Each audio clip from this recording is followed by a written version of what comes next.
There's a really quick way of doing this question if you know a little bit of maths related to graph theory.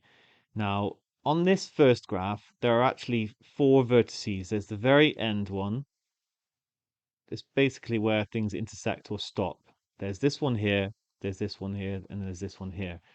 Now, if you have a graph with these vertices, and there is an uh, odd number of edges going into it, then we say the vertex is odd essentially.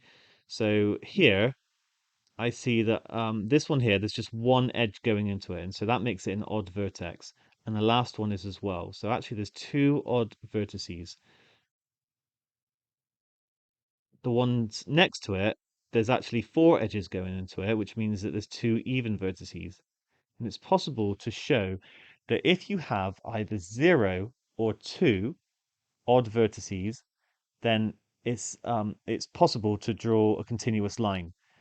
But for any other number of odd vertices, 3, 4, 5, 1, it's not possible. And so without actually even trying to draw on here, I can just say, yep, this is going to be possible. This next one, I've got 1, 2, 3, 4 vertices again. However, this time they're all odd because there's a one edge going to the ones on the far left and far right, and there's actually three edges for these other ones. So both of these are odd numbers, and so there's four odd, and that means that this is not going to be possible. I don't even need to try and draw it. And if I look at the other ones, I see that actually these ones are all even, and these ones are odd. So these have two odd. That is going to be possible. Okay, four even. And finally, for this one again, I've got two odd and now six even. So the answer is that actually just one of them cannot be.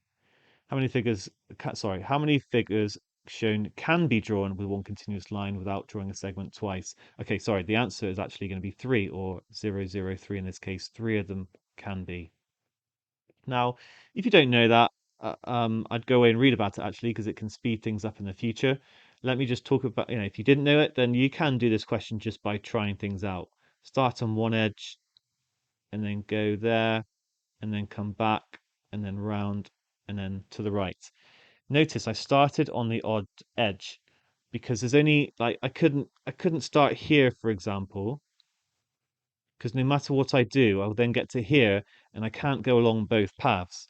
So that's why it works for two odd ones, and you always have to start on an odd one because once you start on an odd one, that's you've used that one, you've got it out of the way, and now because all the rest are even, or like well, not all the rest are even, but there's only one other odd one, then it's always going to be possible to kind of go round, come back, and then go back out of that vertex, and I'm going to end on the odd one. As soon as I got another odd one in there, I'm not going to be able to end on that one and say that like it just doesn't work. And that happens over here. So if I have to start on the odd one, there's no chance if I don't. But even when I get around to here, now because I've used one of these odd ones and there's an even number left, there's no way that I can kind of do both of these. And similar will apply over that for the other two. So I'm not going to talk any more about it, but do look into this a bit more. Basically, if there are either 0 or 2 odd degree vertices where the degree is given by the number of edges going into it, then you're okay. And if not, you're not okay. So the answer is 0, 0, 3.